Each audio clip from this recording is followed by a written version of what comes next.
Graça e paz aos que ainda estão despertos. Em tempos assim é melhor começar pela conclusão, porque se vocês caem no sono, pelo menos pegam a conclusão, né? Ótimo. Deus sempre nos surpreende, ou nos permite nos surpreender. E nesse tema, a igreja que ainda respira, nós ouvimos hoje sobre duas igrejas, a igreja de Tessalônica e a igreja de Antioquia. Então, o que eu vou me propor a fazer aqui agora é um diálogo entre essas duas igrejas e tentar ressaltar alguns aspectos missiológicos importantes que nós ouvimos nessas duas igrejas, para tentar ajudar a aterrizar um pouquinho o conteúdo do dia de hoje de forma mais prática, que talvez possam inspirar na experiência missionária de vocês, no contexto onde Deus os chamou para servir. Acho que a primeira coisa importante que foi falado nessa noite, na fala do Ari, com relação à igreja de Tessalônica, é o lugar central que a palavra tem na forma como a igreja de Tessalônica acolheu a palavra. Nós, durante muitos anos, fomos conhecidos como o povo da palavra, mas é nítido e notório o lugar que a palavra tem ocupado hoje, na grande maioria das igrejas evangélicas no Brasil, onde a palavra vem sendo colocada pouco a pouco de lado e perde esse elemento central. Jacques Ellul escreveu um livro chamado A Humilhação da Palavra. Nós, como éramos conhecidos na minha infância no Rio de Janeiro, por exemplo, nós éramos chamados como os Bíblias. Tamanha a vinculação que o povo de Deus tinha com a palavra. Nós éramos chamados pelo livro, reconhecido pelo livro. Então, nunca houve tantas versões da Bíblia em português, mas também nunca houve tanto analfabetismo bíblico. É impressionante como a palavra vem perdendo espaço. E quando eu digo isso, não quero dizer que a palavra não é lida. Muitas vezes a palavra é lida, mas é pregado aquele sermão de 3 pontos. Você lê o texto, esquece do texto, nunca mais volta para o texto. E aí você tira o texto do contexto, faz um ótimo pretexto e pronto. Fica uma coisa louca. Então, o fato de abrir a Bíblia não quer dizer que a igreja está sendo bíblica. Então, um dos princípios fundamentais de uma igreja que respira é o lugar central que a palavra ocupa. E nós vimos na igreja de Tessalônica uma descrição que Paulo faz, muito interessante com os verbos. Diz que a igreja ouviu, recebeu, acolheu e creu. Há um movimento de fora para dentro, onde a palavra vai criando raízes. Uma igreja que ouve, recebe, acolhe, crê. E porque faz isso, consegue discernir entre palavra de homens e palavra de Deus. E é interessante a sequência no versículo seguinte, que é o que Ari leu, diz que o resultado disso é que essa igreja foi capaz de fazer duas coisas. Uma, ser imitadores das igrejas de Deus na Judéia e padecer. Duas consequências resultantes dessa igreja, cuja palavra ocupa o lugar central, que ouve, que recebe, que acolhe e crê. Então, uma das coisas importantes que nós vimos hoje como princípio missiológico é qual o lugar que a igreja, que a palavra tem em nossas comunidades, em nossas igrejas. O fato de abrir a Bíblia significa necessariamente que estamos sendo bíblicos? Um dos postulados importantes da reforma é que nós devíamos ter livre acesso à Escritura, e a igreja tem confundido isso com livre interpretação da Escritura. Uma coisa é o livre acesso, outra coisa é a livre interpretação. Então, nem sempre o fato de abrirmos a Bíblia significa que nós estamos sendo bíblicos. Jesus foi tentado pelo diabo por meio da Escritura, usando a Escritura.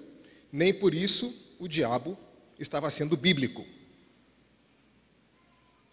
Então, uma das coisas importantes é a qualidade da leitura bíblica e o lugar que a Bíblia ocupa nos ministérios na igreja, formando essa capacidade de ser imitador e padecer, pagar o preço da obediência. Em seguida, nós fomos desafiados com a igreja de Antioquia. Eu quero que vocês, de novo, abram esse texto, porque eu quero ressaltar algumas coisas desse texto que foi apresentado de maneira brilhante pela irmã Edmeia. Eu gostaria de chamar a atenção para algumas lições missiológicas que esse texto pode nos dar na nossa prática. A primeira coisa importante é que toda adoração deve desembocar em missão.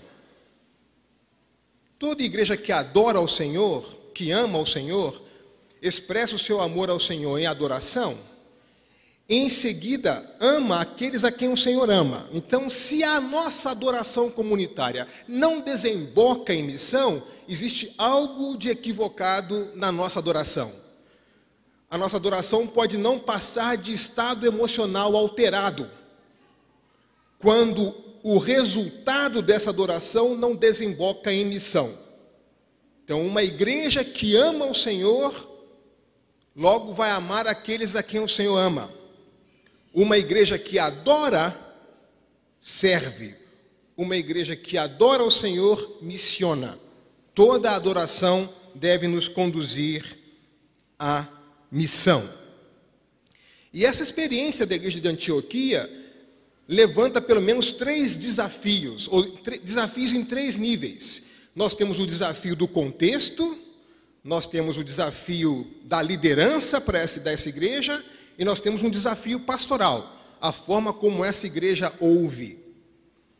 Então, nós temos aqui algumas lições. É muito comum, na experiência missional da igreja no Brasil, a busca por fórmulas, por resultados imediatos.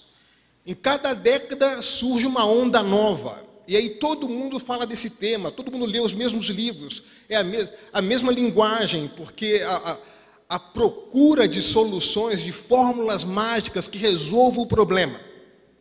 Então, eu podia citar aqui, desde a década de 60, algumas ondas, alguns temas que se tornaram modas na igreja evangélica e que nós achávamos que isso seria a panaceia, a solução dos nossos problemas. Então, nós temos essa tentação de buscar soluções instantâneas, evitando fazer o trabalho de casa, muitas vezes. Nós tentamos muitas vezes reproduzir, por meio de técnicas e planejamento, aquilo que só o Espírito pode fazer. Nós tentamos transformar, às vezes, a ação do Espírito em formas lucrativas de ganhar dinheiro. Porque deu certo aqui, vai dar certo lá, e a gente faz uma fórmula da ação do Espírito, e aí começa um negócio, começa um mercado em relação a isso aqui. Então, eu queria ver com vocês algumas dessas experiências da igreja de Antioquia. Acho que a primeira coisa importante em Antioquia é isso: toda adoração desemboca em missão. Uma segunda coisa importante é o seguinte: se você for fiel a Deus no pouco problema, sobre muito problema Ele vai te colocar, está entendendo? E isso é bênção. À medida que a igreja avança nas trevas, o que você encontra é mais trevas. Então, igreja boa cresce em problema. Esse tipo de problema. Resultado da obediência. Não esse problema aqui, qual é a cor da cortina que nós vamos utilizar, a cor da beca do couro, isso não é problema, isso é loucura. Mas existem problemas bons. Eu lembro do rapaz que chegou na igreja e falou assim: pastor, eu me converti aqui, mas estou com um problema muito sério. Eu falei: qual é o seu problema, meu jovem? É que eu não sei quem é a minha esposa. Eu falei: opa, nunca vi conversão e amnésia associado. Eu falei: como você não sabe quem é a sua esposa? Não, pastor, é o seguinte, é que eu vivo com 7 mulheres. Eu falei: eu acho que isso não está bem. Eu falei: de fato não está bem. Mas eu não sei como escolher a mulher com que eu vou viver. Eu falei: a menos que você tenha um dom de Salomão, que eu acho que você não tem, você tem que escolher uma pessoa com a qual vai viver. Ele disse, qual a solução para mim? Eu falei assim, vamos usar aqui o princípio de Pedro. Ele, Pedro? Eu falei, pensa assim, qual é a sogra que vale a pena levar para Jesus curar? Fica com a filha dela. O que eu quero dizer é o seguinte, quando você trabalha em determinado extrato social, você vai encontrar um tipo de problema. Mas se você de fato sair das quatro paredes e for para a experiência missionária, você vai se deparar com problemas cada vez maiores, e maiores, e maiores. Porque a capacidade do pecado de poliesculhambar a vida das pessoas é impressionante. Então, uma igreja obediente sempre cresce em problema. O problema que você tem hoje é maior do que o problema que você tinha ontem, mas é menor do problema que você vai ter amanhã. E isso é bênção. Porque a graça de Deus foi suficiente ontem, é suficiente hoje e será amanhã. Então não tenham medo de ter problema. Esses livros de crescimento de igreja, que não tem um capítulo dizendo por que as pessoas deixam essa igreja, eu não acredito nesses livros, mas nenhum deles. É panaceia esse negócio. Quando o cara acaba de escrever o livro, a igreja já é outra. Você não pode congelar a dinâmica. Então, na experiência missionária, duas coisas são importantes. Uma, toda adoração desemboca em missão. Duas, se você é fiel a Deus no pouco problema, sobre muito problema, Ele vai te colocar, e isso é bênção. Igreja não é para menino. É coisa de gente séria. E os problemas lá fora que nós temos são cada vez mais complexos, que exigem respostas adequadas a essas realidades complexas. É bênção de Deus toda vez que você receber na sua comunidade um problema maior. Você tem que dizer, Senhor, muito obrigado, porque o Senhor nos encontrou fiéis de receber esse problema. Ajude-nos a responder da forma adequada aquilo que o Senhor nos dá. Uma outra coisa que eu vejo importante na igreja de Antioquia, se vocês prestarem bem atenção, essa igreja nasce no contexto de oposição, de adversidade, como foi ressaltado. E uma igreja boa é uma igreja que aprende o efeito sanfona. Ela aprende a ser igreja no templo, mas aprende a ser igreja fora do templo. As duas palavras que nós temos na Bíblia para descrever esse movimento é eclesia, quando a gente está junto, e diáspora. Quando a gente aprende a ser igreja no templo e fora do templo, na segunda, na terça, na quarta, na quinta, nós vamos experimentar esses problemas resultantes da missão, da igreja que respira. O problema é que nós sabemos ser igreja no templo, mas não sabemos ser igreja na escola, no trabalho, na família. Então, é só lembrar da sanfona. Toda vez que vocês aqui em Goiânia, terra, cantor sertanejo, toda vez que você vê uma sanfona, lembra assim, olha a igreja lá, eclesia, diáspora, eclesia, diáspora. E é esse movimento da sanfona que faz com que a igreja aprenda a ser igreja dentro e fora do templo. Então, um grande desafio para a gente é ensinar a igreja a respirar fora do templo. Fazer missão fora do templo. Nós somos pescadores de ônibus, não caçadores, né? Que fica na janela do templo com a espingarda na mão, passando a vítima lá fora. Aí você dá um tiro na vítima, pô, e fala para o diácono, não vai buscar. Aí o diácono traz na boca. Joga na mão. Então, não é assim. A gente vai lá pescar. Não fica na porta da igreja, alvejando possíveis vítimas. Lucas é médico e historiador. É alguém especializado em detalhes. Médicos e historiadores são pessoas que prestam atenção em detalhes. E se vocês olharem bem no versículo 20 do texto que foi lido, percebe que ele diz que essa obra missionária, ele diz, alguns de Chipre e Cirene. É uma obra feita por anônimos. Anônimos. Essa evangelização que vai em caminho ao norte, até chegar em Antioquia e formar uma nova comunidade, nessa transição de um contexto monocultural de Jerusalém a um contexto pluricultural de Antioquia, é uma obra feita por anônimos. Aqui não há nenhuma menção de trabalhos maravilhosos feitos pelos apóstolos. Anônimos. Põe atenção nisso. Quem são os nossos anônimos? Uma igreja fundada por evangelistas anônimos. Não menciona apóstolos, não menciona nada espetacular. Anônimos que saem em missão.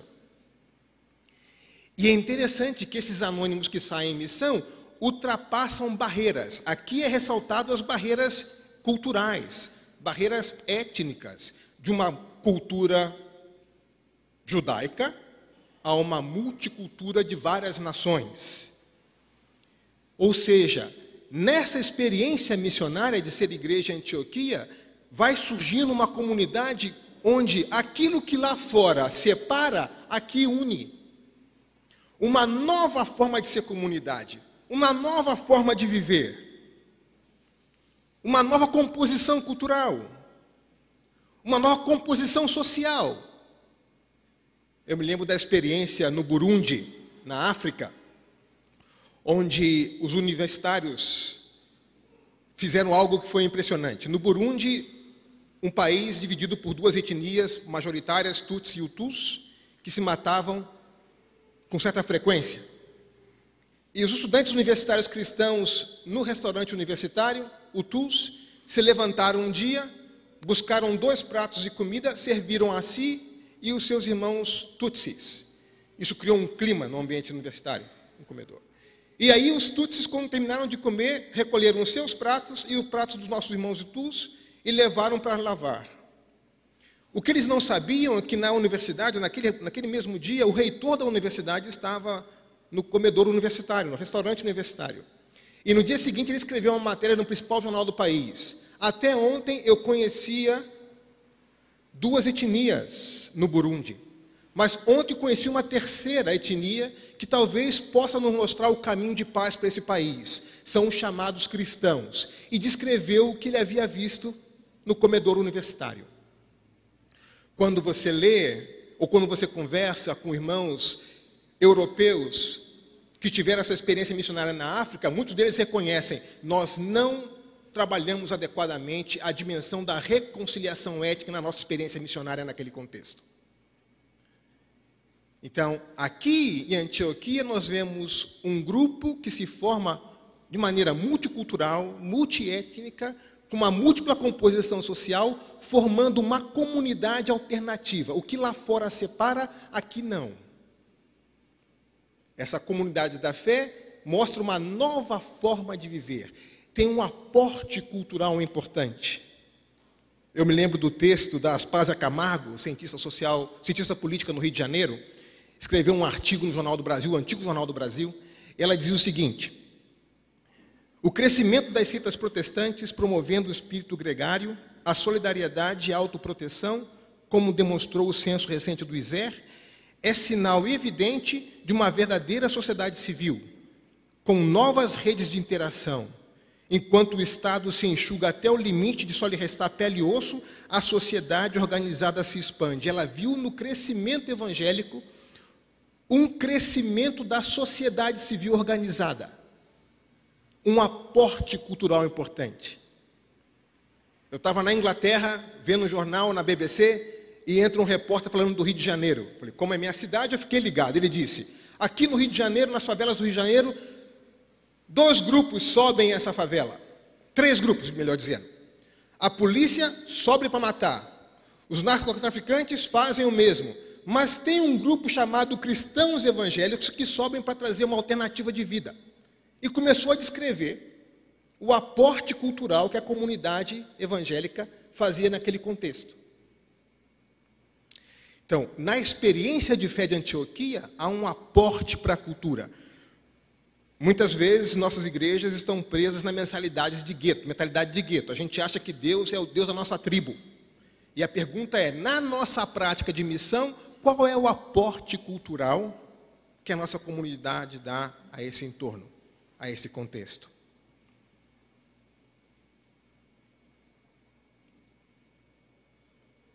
Muito bem. Então, esses são desafios do contexto.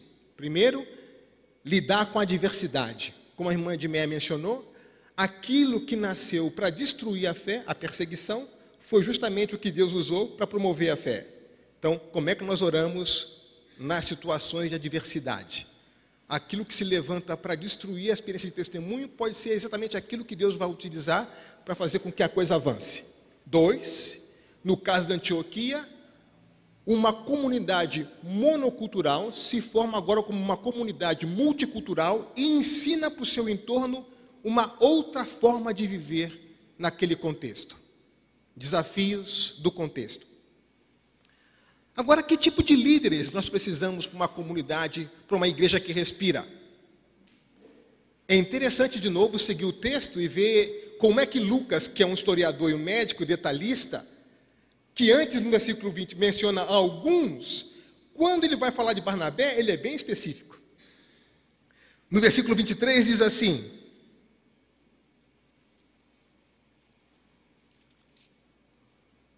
tendo ele chegado e vendo a graça de Deus, alegrou-se e exortava a todos que com firmeza de coração permanecessem no Senhor.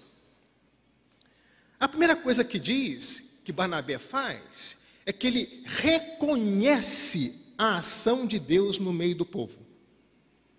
No versículo 21 diz que a mão de Deus estava com eles. No versículo 23, vendo que a graça do Senhor estava lá.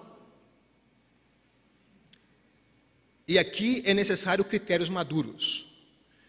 Nós, normalmente, o que fazemos quando chegamos numa realidade nova, nós não buscamos reconhecer os sinais da graça de Deus. O que nós fazemos, normalmente, é comparar o que nós estamos vendo com um modelo que nós temos na cabeça.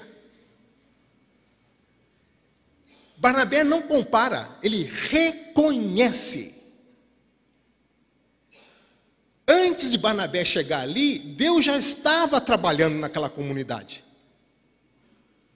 Tanto é assim que a notícia chegou lá em Jerusalém.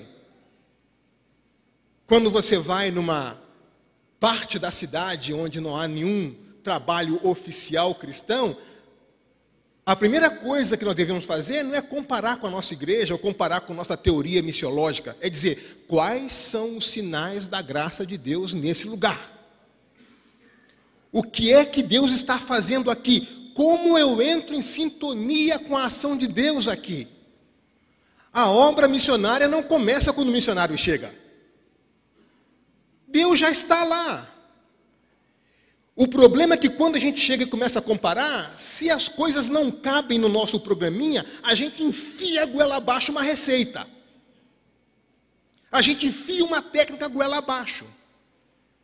Então, a primeira atitude nossa não é comparar, é reconhecer quais são os sinais da graça de Deus aqui. O que é que Deus está fazendo aqui? Como eu colaboro com aquilo que Deus está fazendo aqui? Como eu sintonizo o meu coração? É como um barco à vela. Você tem que colocar a vela na mesma direção do vento. Então, o que é que Deus está soprando aqui? Então, cuidado com as comparações. Eu gosto muito de ler esses livros sobre crescimento de igrejas, essas experiências, acho muito inspirativo. Esses livros são excelentes como inspiradores, mas não como receita.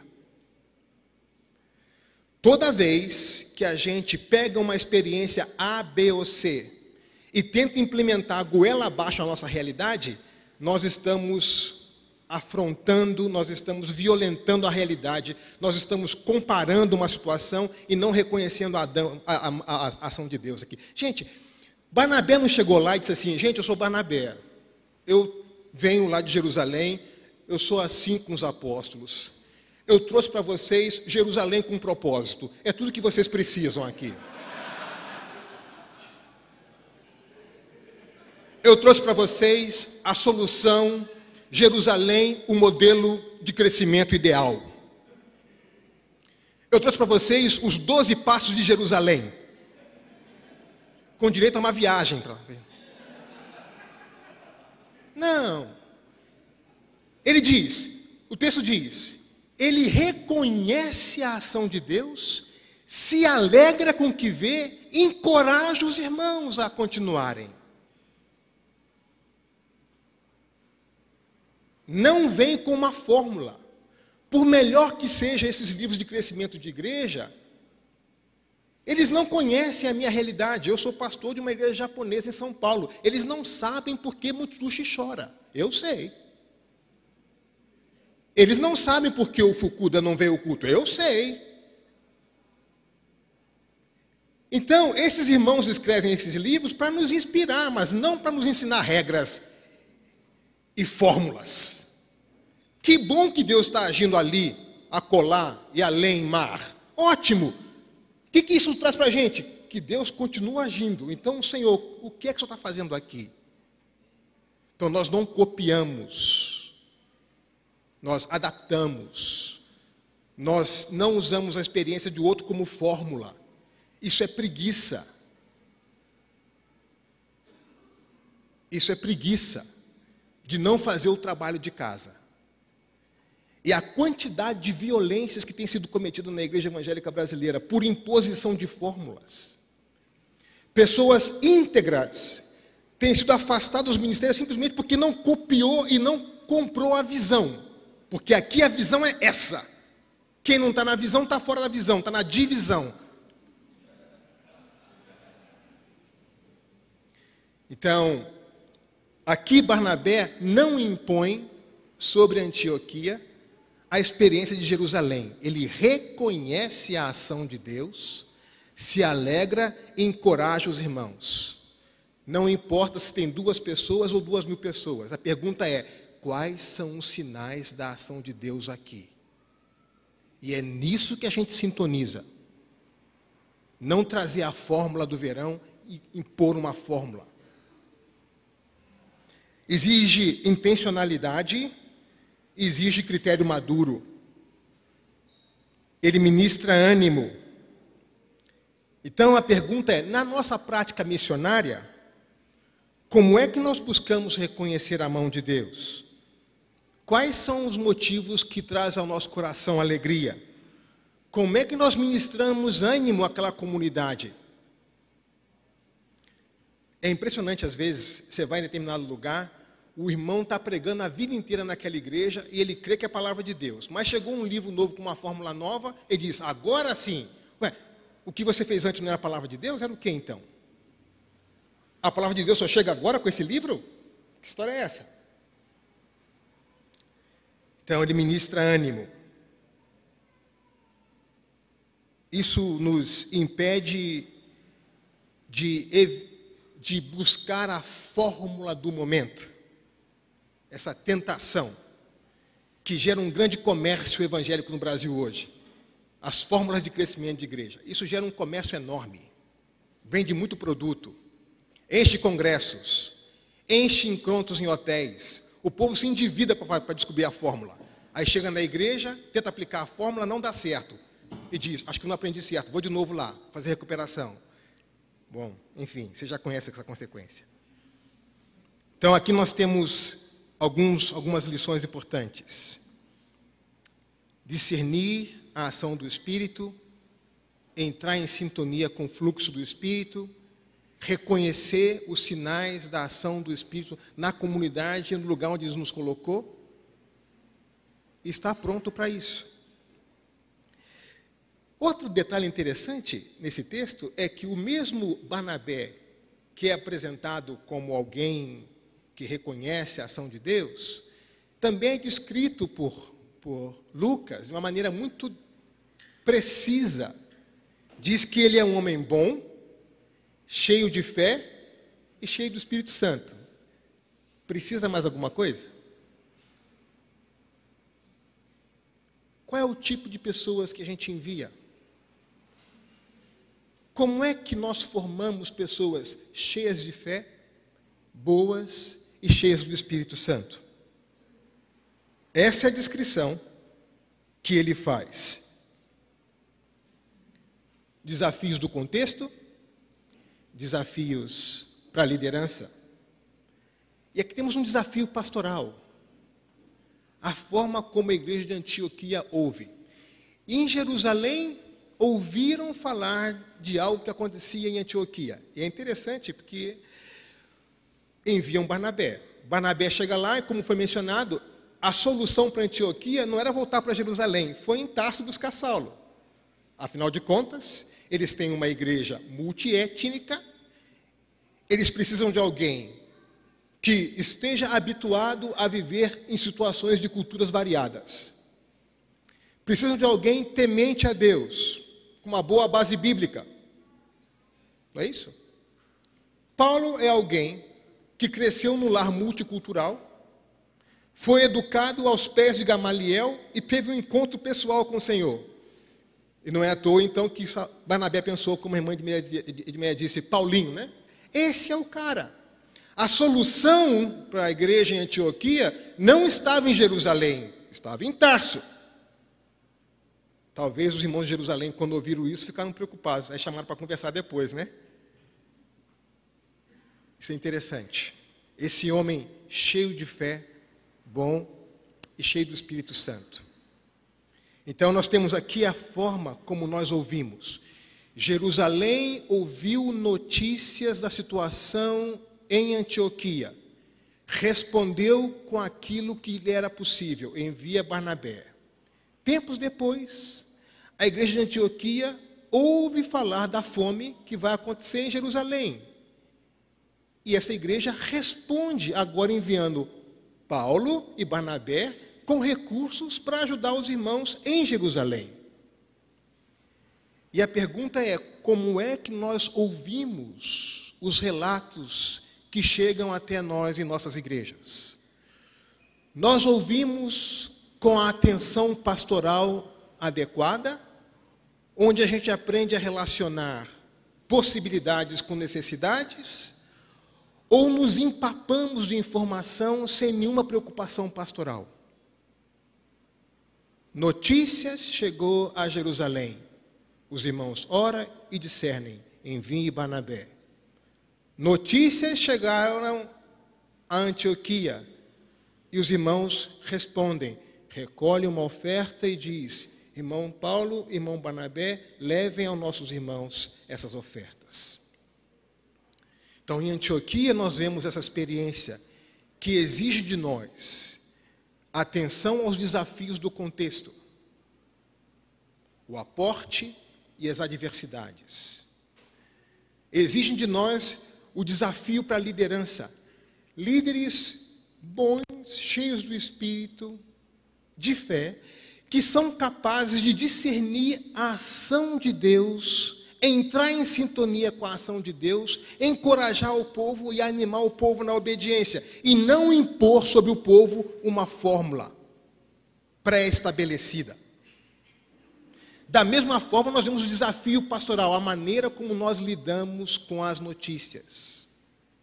O que nós fazemos com as notícias que o Espírito de Deus nos traz, nos deixa saber como respondemos, como associamos necessidade de um lado com possibilidades do outro.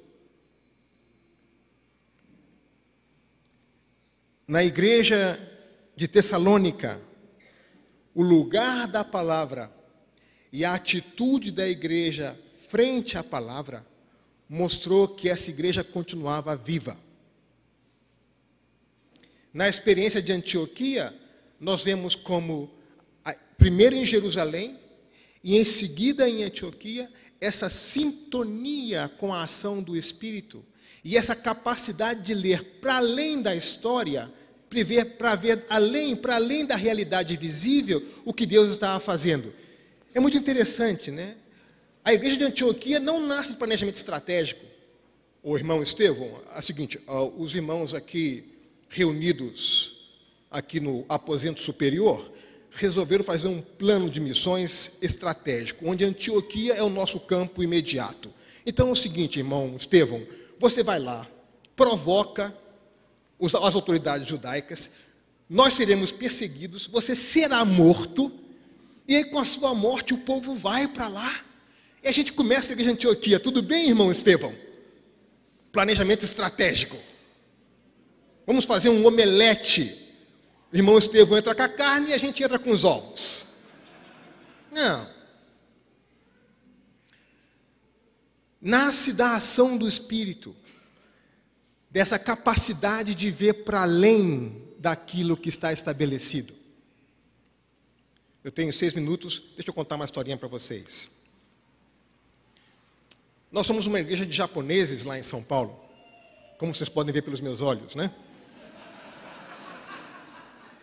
Muito bem. E aí, um dos nossos advogados da igreja prestava auxílio a famílias carentes em determinada área da cidade. E um dia ele foi visitar essas famílias a que ele prestava auxílio. E naquele mesmo dia, o narcotráfico naquela região recebeu a informação de que a polícia ia dar uma incerta na região e fizeram uma descrição do carro que ia chegar lá. E a descrição coincidiu com o carro desse advogado da nossa igreja. Quando ele chegou na região, ele ouviu um tiro no poste, apagando a luz, e o carro dele foi metralhado. Ele conseguiu abrir a porta, sair por baixo da porta assim, e escutou a arma na sua cabeça, e quando a pessoa ia apertar o gatilho, reconheceu que era um benfeitor na comunidade. Disseram, para, é fulano. Todo mundo parou, e aí ele foi chamado lá na mais alta potestade daquele grupo. Eles pediram desculpa, disseram, olha, desculpa, nós nos equivocamos, aconteceu, foi isso, assim, assim, nós queremos reparar o nosso erro. A gente quer consertar o seu carro, nós vamos pagar o conserto. E aí, então, esse irmão chega na igreja domingo de manhã e, irmãos, eu quero compartilhar com vocês uma dificuldade. É que aconteceu isso, eu preciso do carro para trabalhar, o carro está arriado no chão privado de bala, eles ofereceram a pagar o conserto do carro, e eu não posso aceitar esse dinheiro, porque vocês sabem de onde vem esse dinheiro, e de fato, no dia seguinte, teve um assalto do carro forte na região. Então, todos já sabiam onde foi feita a arrecadação de fundos para...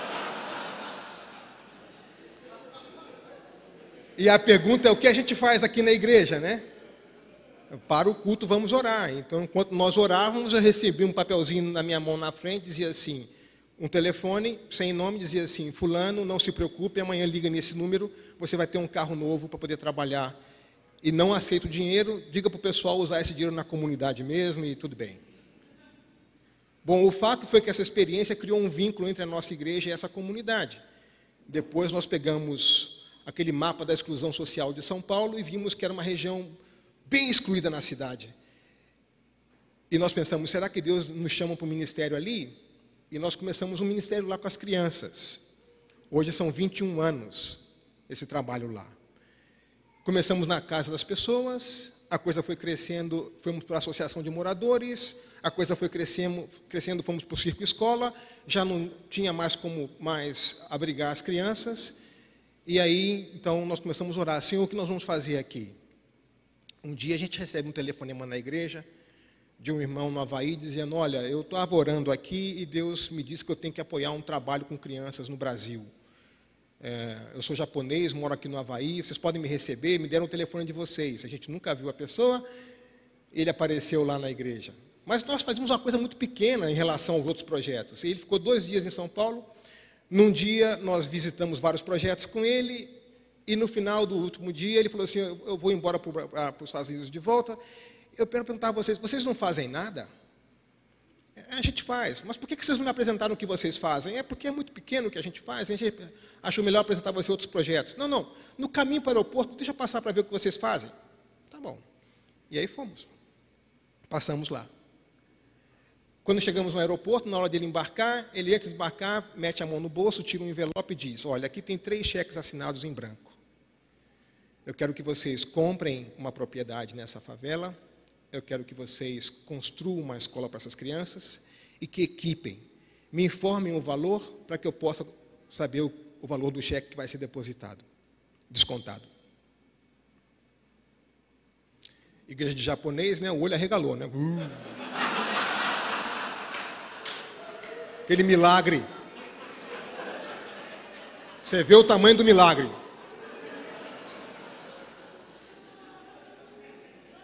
E a questão era como conseguir um lugar para comprar naquela comunidade. descobrimos que bem no centro havia uma casa onde funcionava um bar, e essa casa tinha título, tinha a descrição direitinha das coisas. Fomos até o dono e perguntamos: você nos vende essa propriedade? Ele disse: olha, esse bar eu aluguei para um narcotraficante aqui da região, aqui, ele não me paga o aluguel nunca, eu não quero cobrar. Se vocês tirarem esse rapaz daí, eu vendo para vocês. É um sinal de Deus. A nossa igreja é japonesa, o máximo que a gente faz é lutar judô, mas a gente não ia usar esse dispositivo para tirar a pessoa. De novo voltou o desafio: vamos orar, Deus vai fazer alguma coisa nesse lugar. Então paramos o culto e vamos orar. Aí oramos. No dia seguinte, esse senhor liga para a igreja e diz: olha, pastor, eu não sei o que aconteceu. O bar amanheceu aberto e o cara desapareceu. Então, eu tenho que vender para vocês. E aí ficou comum, conhecido na comunidade, que quando os japoneses oram, as pessoas desaparecem. Acho que é por isso que a gente está lá há 20 anos, nunca aconteceu nada com a gente lá. Naquele mesmo período, Deus mandou para a nossa igreja 2 engenheiros. E eles resolveram, então, com o seu mestre de obra, empregar pessoas da comunidade e construir lá aquela propriedade. E alguns anos depois, nós chamamos o povo para voltar ao Brasil e nós inauguramos aquela propriedade que está lá no centro da comunidade como uma escola para crianças, para mãe de crianças, que funcionam algumas 12, 15 horas por dia. Deus providencia os recursos para aquilo que é o chamado dele. Deus manda os recursos para aquilo que ele quer que seja feito. O grande desafio para a gente é entrar em sintonia com o coração de Deus. Aprender a ouvir, receber, acolher, crer na palavra, discernir as notícias que a gente ouve e agir em resposta relacionando a necessidade com nossas possibilidades. Não impor no contexto fórmulas, mas reconhecer quais são as coisas que Deus já está fazendo naquela comunidade e como nós podemos cooperar com aquilo que Deus está fazendo na comunidade. E preparar uma geração de cristãos que sejam reconhecidos na sua cidade como gente boa, cheia de fé e cheia do Espírito Santo. Que o Senhor nos abençoe.